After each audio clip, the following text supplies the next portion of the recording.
మంచిర్యాల వ్యవసాయ market committee పాలక మండలి ప్రమాణ స్వీకారం కార్యక్రమం ఎమ్మెల్యే కొక్కిరాల ప్రేమసాగర్ రావు ఆధ్వర్యంలో ఘనంగా జరిగింది. ఆదివారం పద్మనాయక ఫంక్షన్ హాల్లో ప్రమాణ స్వీకార మహోత్సవం ఏర్పాటు చేశారు. రైతులు, కాంగ్రెస్ పార్టీ శ్రేణులు పెద్ద సంఖ్యలో తరలివచ్చారు. వ్యవసాయ శాఖ అధికారులు, పాలక మండలి సభ్యులతో ప్రమాణ స్వీకారం చేయించారు. చైర్మన్ గా పయ్యవుల పద్మా మున్సి, వైస్ చైర్మన్ గా బండారు సుధాకర్, డైరెక్టర్లుగా తాజ్మ్యూల్, శ్రీనివాస్, సావిత్రి, రమేష్ నాయుడు, సతీష్, సత్యనారాయణ, సంతోష్, లింగయ్య, మల్లేష్, జనార్దన్, కుమార్ రాజా, ఆర్ మహేష్, రామారావు డైరెక్టర్లుగా ప్రమాణ స్వీకారం చేశారు. పాలక మండలి సభ్యులను ఎమ్మెల్యే కొక్కిరాల ప్రేమసాగర్ రావు, జిల్లా కాంగ్రెస్ కమిటీ అధ్యక్షురాలు కొక్కిరాల సురేఖ అభినందించారు. నిబద్ధతతో పనిచేసే కార్యకర్తలకు కాంగ్రెస్ విలువ, పదవులు ఇస్తుందని ప్రేమసాగర్ రావు అన్నారు. రైతుల అభ్యున్నతి కోసం చిత్తశుద్ధితో కృషి చేస్తానని ఆయన భరోసా ఇచ్చారు. ఈ కార్యక్రమంలో కాంగ్రెస్ పార్టీకి చెందిన ప్రజా ప్రతినిధులు, నాయకులు, రైతులు పాల్గొన్నారు.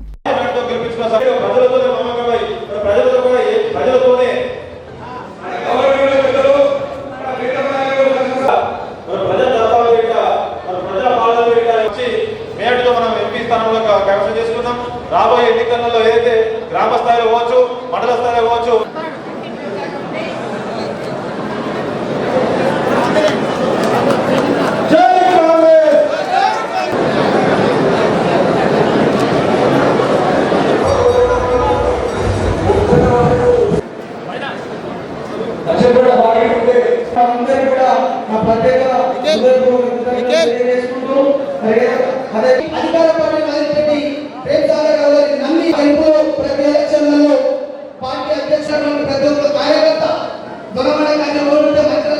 నా యొక్క సభ్యత్వ విధులు సక్రమంగా నిర్వర్తించడానికి దైవసాక్షి ప్రమాణం చేస్తున్నాను.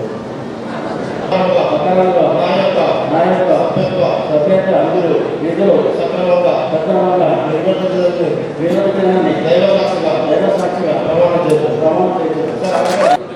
445 వ్యవసాయ మరియు సహకార శాఖ నిర్వర్తించాలని దైవసాక్షిగా ప్రమాణం చేస్తున్నాను.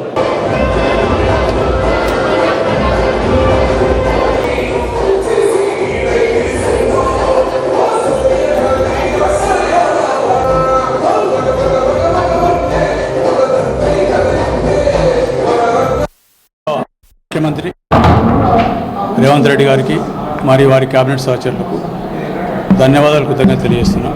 ఏదైతే రైతులు గడిచిన 10 సంవత్సరాల నుంచి ఇబ్బందులు పడి కష్టాలు పడి ఈ రైతు రుణమాఫీ అనేది రుణం బ్యాంకులు కట్టలేక ఇబ్బందులు పడుతున్నారో వాళ్ళందరికీ రుణం నుంచి విముక్తి చేస్తున్నందుకు నిర్ణయం తీసుకున్నందుకు వారందరికీ మరొకసారి ప్రత్యేకంగా ధన్యవాదాలు, కృతజ్ఞత తెలియజేస్తున్నాం. అదేవిధంగా కాంగ్రెస్ పార్టీ అనేది అందరూ అనుకుంటారు కార్యకర్తలు అరే ఇప్పుడు అది కాంగ్రెస్ పార్టీలో కార్యకర్తలకు సరైన టైంలో సరైన అవకాశం, ప్రతి ఎవరైతే పనిచేసిన పనిని బట్టి తప్పకుండా అవకాశాలు వస్తాయి. నా దగ్గర ప్రత్యేకంగా అసలు ఏ పరిస్థితులు కూడా జరగదు. ఖచ్చితంగా ప్రతి కార్యకర్తలకి అవకాశం వస్తాయి. ఇలా వేణు చైర్మన్ చేయడం కానీ, లేకపోతే వైస్ చైర్మన్ చేయడం కానీ, ఇక్కడ తల్లమహేష్ని వైస్ చైర్మన్ చేయడం కానివ్వండి, లేకపోతే మిగతా మండలాన్ని చూడండి. యువకుల్ని తీసుకొచ్చిన ముందుకు ఇప్పటివరకు యువకులతోటే రేపు రాజకీయాలు యువకుల ద్వారానే మంచి జరుగుతున్న ఒక నమ్మకంతో యువకులు తీసుకొచ్చిన. ఈరోజు మార్కెట్ కమిటీ చైర్మన్ 2 తీసుకోండి. ఏదైతే వ్యవసాయ మార్కెట్ వ్యవసాయదారుని చేతులు ఉంటేనే వ్యవసాయంలో ఉండే సమస్యలు తెలుస్తాయి. కాబట్టి ఖచ్చితమైన నిజమైన ఇద్దరికి అక్కడ ఎస్సీ అయినా కూడా అతనికి ప్రేమచంద్ కానీ లేకపోతే అంటే ప్రేమచంద్కి తక్కువ భూమిలో 2 ఎకరాలు 3 ఎకరాలు ఉంది, కానీ వ్యవసాయం చేస్తాను నాకు తెలుసు. అదేవిధంగా ముని వీళ్ళందరూ వ్యవసాయం చేసుకొని బతుకుంటూ వచ్చింది. అది కాకుండా గడిచిన 15 సంవత్సరాల నుంచి కాంగ్రెస్ అంటే అంతకుముందు కాంగ్రెస్ పార్టీ అధికారంలో వచ్చిన నుంచి కాంగ్రెస్ పార్టీ అపోజిషన్లో కూర్చొని 10 సంవత్సరాలు కూడా వాళ్ళు ఎవ్వరికి భయపడకుండా ఏం చేయకుండా చేశారు.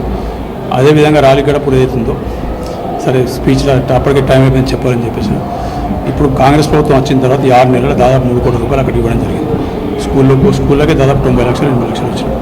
40 స్కూళ్ళకి. అదేవిధంగా ఇరిగేషన్కి ఇచ్చినాం, రోడ్లకు ఇచ్చినాం, ట్రైన్లకు ఇచ్చినాం, సీసీ రోడ్లకు అన్నీ చేసుకుంటూ వచ్చినాం. దాదాపు 2 కోట్ల 70 లక్షలు 3 కోట్ల రూపాయలు ఒక్క గుడిపేట గుట్ట మీద. అందరూ ఏమనుకుంటారు గుట్ట మీద దూరం కాదు. ఖచ్చితంగా ఒక 2 ఏళ్ళు 3 ఏళ్ళు టైం అయ్యింది. అది టూరిజం స్పాట్గా చేసి అందరూ అక్కడ చూస్తున్న విధంగా చేస్తాం. ఖచ్చితంగా వాళ్ళకు 2013లో కిరణ్ కుమార్ రెడ్డి గారిని అక్కడ తీసుకుపోయిన కానీ ఇప్పటి వరకు ఏ ఎన్నికలు జరిగినా కూడా వాళ్ళు పైసలకి ఇల్లేదు, దేనికి ఇల్లే, అధికారానికి ఇల్లే. అన్ని ఎలక్షన్లో కూడా ఇప్పుడు కాంగ్రెస్ పార్టీ కానీ నాకు కానీ నమ్మకం ఉండి మెజార్టీ ఇచ్చుకుంటూ వచ్చారు. మెజార్టీ అంటే భయానకమైన మెజార్టీ ఇచ్చుకుంటూ వచ్చారు. వాళ్ళకు న్యాయం జరగాలి. తప్పకుండా దీని ద్వారా ఇంకా చాలా చేసి ఆ ప్రాంతాన్ని కూడా అభివృద్ధి చేసి మంచిర్యాల మిగిలిన ఆదివాసీ ప్రాంతం సరే చాలా ఉన్నాయి. అక్కడ దండపల్లి మండలం కానీ గుట్ట మీద ఉన్న ఆదివాసీ ప్రాంతం ఒకటి ఖచ్చితంగా దాన్ని అన్ని రకాల అభివృద్ధి చేస్తాం. దాంట్లో అక్కడ కూడా వేరే సుధాకర్ వాళ్ళది ఒక 600 ఎకరాలు 800 ఎకరాలు ఉన్నది. వాళ్ళు కూడా ఇస్తాం సిద్ధంగా మాట్లాడి పారిశ్రామిక మాట్లాడి అక్కడ ఉన్న ఆదివాసులకు మనిషికి 2 ఎకరాల 3 ఎకరాల పట్టా ఇచ్చి దాన్ని సామాజిక వ్యవసాయం చేసి అన్నీ కలిపి దానికి సంబంధించిన పనిముట్లు కానీ ట్రాక్టర్లు కానీ లేకపోతే టెక్నాలజీ కానీ అన్ని రకాల సపోర్ట్ చేసి నీళ్ళు ఇచ్చి వ్యవసాయం చేసి ఆదివాసులు ఎట్లా చేస్తారు వ్యవసాయం ఏంటంటే ఇప్పుడు సమాజానికి చూస్తారు ఖచ్చితంగా అది చేస్తాం సిద్ధంగా అది కూడా చేస్తాం. అదేవిధంగా రోడ్లు ఆజిపూర్ నుంచి రాలిగడప నుంచి దేవాపూర్ అట్లా తిరియానికి, అదేవిధంగా దండపల్లి నుంచి గుండాలకు, తాళ్ళపేట నుంచి మంగికి ఇట్లా ఈ రకంగా సౌకర్యాలు కమ్యూనికేషన్ చేస్తే మిగతా అందరికీ కనెక్షన్ ఆసిఫాబాద్ జిల్లాకు మన జిల్లాకు అదేవిధంగా ఆదిలాబాద్ జిల్లా కమ్యూనికేషన్ అవుతుంది కాబట్టి తప్పకుండా చేసిన సిద్ధంగా ఉన్నాం. 5 సంవత్సరాల విచిత్రాలు మంచిర్యాల జరుగుతాయి. మీరు అనుకొని ఊహించిన విధంగా మంచిర్యాల చేస్తూ ఇస్తాం. ఏదైతే ఒక లక్ష్యం తీసుకున్నా ఆ లక్ష్యం నెరవేరడం కోసం లక్ష్యం తప్ప నాకు అలాగే ఇంకేం కనబడదు. పండుకున్న లేచిన లక్ష్యమే ఉంటుంది కాబట్టి ఆ లక్ష్యం నెరవేరేదాకా వయస్సుకు దీనికి సంబంధం లేకుండా ఖచ్చితంగా ఆ లక్ష్యం నెరవేరేదాకా 6 నిమిషాలు కష్టపడి లక్ష్యం ఖచ్చితంగా చేసుకుంటాం. ఏదైతే మాట్లాడినా ఇప్పుడు ఖచ్చితంగా తూచ తప్పకుండా కొన్ని చేసినాం, ఇంకా కూడా చేసి చూపిస్తాం. ఆదివారం శ్రీరాంపూర్ ప్రెస్ క్లబ్లో ఏర్పాటు చేసిన విలేకరుల సమావేశంలో టీబీజీకేఎస్ శ్రీరాంపూర్ ఇన్ఛార్జ్ పెట్టం లక్ష్మణ్తో కలిసి దివాకర్ రావు మాట్లాడారు. దేశవ్యాప్తంగా కాంగ్రెస్ ప్రభుత్వంలో గనుల వేలాన్ని ప్రారంభిస్తే బీజేపీ కొనసాగిస్తుందన్నారు. ఇప్పటి వరకు 300 గనులు ప్రైవేట్ పరం చేశారని ఆరోపించారు. గనులను బీజేపీ ప్రభుత్వం అదానీ అంబానీలకు అప్పగిస్తుందని అన్నారు. కేసీఆర్ ప్రభుత్వంలో సింగరేణిలో 5 బొగ్గు గనులను రాష్ట్ర ప్రభుత్వం ఆధీనంలో సింగరేణికే ఇవ్వాలని అసెంబ్లీలో తీర్మానం చేసి కేంద్ర బీజేపీ ప్రభుత్వానికి పంపించడం జరిగిందన్నారు. అంతేకాకుండా టీబీజీకేఎస్ బీఆర్ఎస్ గనుల వేలాన్ని వ్యతిరేకిస్తూ సమ్మె పోరాటం చేసి అడ్డుకోవడం జరిగిందని చెప్పారు. వెంటనే గనుల వేలాన్ని నిలిపివేసి సింగరేణి సంస్థకు గనులను అప్పగించాలని డిమాండ్ చేశారు.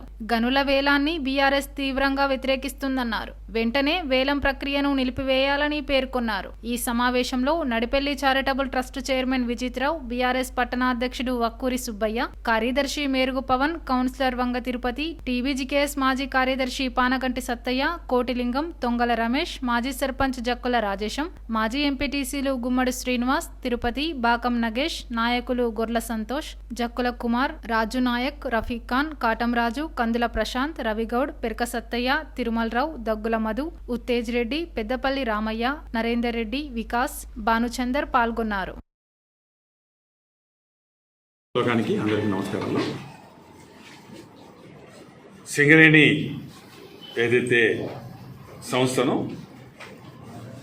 ప్రైవేటీకరణ చేసే దిశగా బీజేపీ కాంగ్రెస్ పార్టీ కుట్రలో భాగంగా శ్రావణపల్లి బ్లాక్ను హైదరాబాద్లో టెండర్ ప్రక్రియ మొదలుపెట్టిన సందర్భంలో దాన్ని మేము ఖండిస్తున్నాం. ఎట్టి పరిస్థితుల్లో టెండర్ పెట్టడానికి వీలేదు. గోదావరి నదీ పరివాహక ప్రాంతంలో సింగరేణి సంస్థ 100 కోట్లు ఖర్చు పెట్టి బొగ్గు నిక్షేపాలు నిర్ధారించి కేంద్రానికి నివేదిక పంపిన సందర్భంలో ఇది ప్రభుత్వ రంగ సంస్థ. ఇది ఒక నామినేటెడ్ పద్ధతిలో సింగరేణి సంస్థకే ఈ మన తెలంగాణలో ఉన్న బొగ్గు ఏదైతే నిక్షేపాలు ఏదైతే 4 ఉన్నాయో అవి సింగరేణికి ఇవ్వాలి తప్ప ప్రైవేటీకరణ చేయడానికి వీల్లేదు. ఇది దీన్ని పూర్తిగా మేము వ్యతిరేకిస్తున్నాం. గతంలో ఈ బ్లాకులు పెట్టినప్పుడు పార్టీ పరంగా కేసీఆర్ గారి నాయకత్వాన సింగరేణి అన్ని కార్మిక సంఘాలు 3 రోజులు సమ్మె చేయడమే కాకుండా పార్టీ పరంగా మేము అన్ని మైళ్ళ కాడ దాని నిరసన ప్రదర్శన కాకుండా ఎంటైర్ సింగరేణి ప్రాంతంలో ఆనాడున్న ప్రజాప్రతినిధులు, మంత్రులు, ఎంపీలు, ఎమ్మెల్యే, ఎమ్మెల్సీలు, మిగతా ప్రజాప్రతినిధులు మేము ఒక రోజు నిరాహార దీక్ష కూడా పెద్ద ఎత్తున చేసిన సందర్భాలు. ఆనాడు మా పిలుపు మేరకి బీఆర్ఎస్ ఏదైతే పటిష్టంగా ఎట్టి పరిస్థితుల్లో ఏది మీరు టెండర్ ప్రక్రియ పెట్టినా తెలంగాణ ఈ ప్రాంతంలో ఒక బొగ్గు పిల్ల కూడా తీసే అధికారం లేదు, దాన్ని అడ్డుకుంటామంటే ఆనాడు నామినే ఒకటే సింగిల్ టెండర్లో ఇచ్చినప్పటికీ ఒక పిల్ల తీయకుండా ఆపిందంటే ఆ ఘనత కేసీఆర్ నాయకత్వం బీఆర్ఎస్ పార్టీకి, తెలంగాణ బొగ్గు కార్యక్రమ సంఘానికి, అదే కాకుండా ఎంటైర్ సింగరేణి కార్మికులు అందరికీ ఆ గౌరవం దక్కిందన్నమాట కూడా చెప్పడం. ఇలా అదాని అమ్మానికి కట్టబెట్టే దిశగా ఒక దిక్కు బీజేపీ, ఒక దిక్కు కాంగ్రెస్ పార్టీ.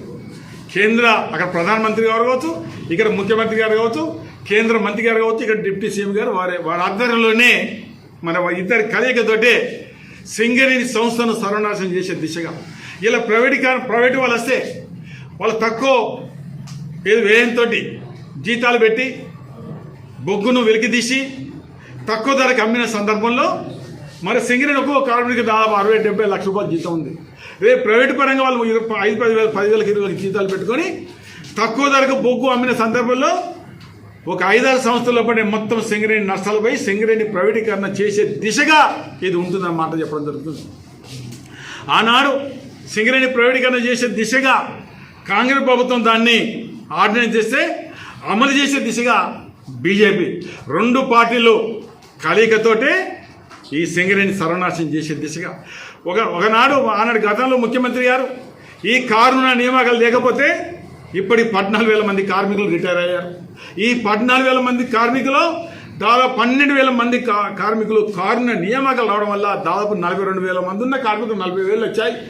ఒకవేళ ఈ కారుణ నియామకాలు రాకపోతే ఇప్పటికే సింగరేణి ప్రైవేటీకరణ అయ్యేది. ఇంకా ఎంతో నిరుద్యోగ సమస్య ఉంది కాబట్టి ఈ సింగరేణి యథావిధిగా ఉండాలి, సింగరేణి సంస్థకి ఇవ్వాలి. మేము బీఆర్ఎస్ పార్టీ తరఫున ఖచ్చితంగా పార్టీ పిలిపించినా ఎక్కడైతే ఒక బొగ్గు పిల్ల తీయకుండా కార్మిక లోకంతో పార్టీ మేము ముందుంటామన్న మాట కూడా చెప్పడం జరుగుతుంది. ఈ ప్రైవేటీకరణకు ఏదైతే కాంగ్రెస్ పార్టీ, బీజేపీ పార్టీ కలయిక చేసే కార్యక్రమం ఖచ్చితంగా ఆనాడు కాంగ్రెస్ పార్టీ ఏమన్నది, ఒక బొగ్గు పిల్ల కూడా తీయకుండా అడ్డుకుంటామన్నారు. ఇలా ఆనాడు మేము ఏ రకంగా ప్రజాపతిలో మేము బాయిల మీద ధర్నా కానీ నిరాదీక్షలు చేశామో ఇలా కాంగ్రెస్ పార్టీ అది చేసి తీరాలి. చేయకపోతే ఈ ప్రైవేటీకరణకు మీరు కూడా దానిలో పొత్తు కలిసినట్టుగా కార్మికులకు భావిస్తుంది. ఇది సరైన పద్ధతి కాదు. మీకు కార్మికులు వేశారు, అందరూ ఓట్లు వేశారు, మీరు ప్రజాపతి లేదు, ప్రభుత్వం ఏర్పడింది. మీరు కార్మికుల పక్షాన ఉండవలసిన బాధ్యత కాంగ్రెస్ ప్రభుత్వాన్ని, కాంగ్రెస్ పార్టీది. అదే రకంగా మోడీ గారు రామగుండం వచ్చినప్పుడు ఎట్టి పరిస్థితుల్లో సింగరేణి ప్రైవేటీకరణ చేయనని మాట మాట్లాడాడు ఒక ప్రధానమంత్రి హోదాలో. ఇలా ప్రైవేటీకరణకి ఇది నాంది. మరి భవిష్యత్తులో బీజేపీ, కాంగ్రెస్కు మరి సింగరేణి కార్మికులు ఏ రకంగా గుణపడని చెప్తారో సింగరేణి కార్మికులు అనుకుంటే ఎవరు కూడా దాన్ని అడ్డుకోలేరు అనే మాట చెప్పడం జరుగుతుంది. ఈ సందర్భం మరొకసారి అటు బీజేపీ ప్రభుత్వానికి, ఇటు కాంగ్రెస్ ప్రభుత్వానికి ఎట్టి పరిస్థితుల్లో సింగరేణి సంస్థకే ఈ బ్లాక్లో ఏదైతే నామినేషన్ పద్ధతి ఇవ్వాలని నేను డిమాండ్ చేస్తున్నాను.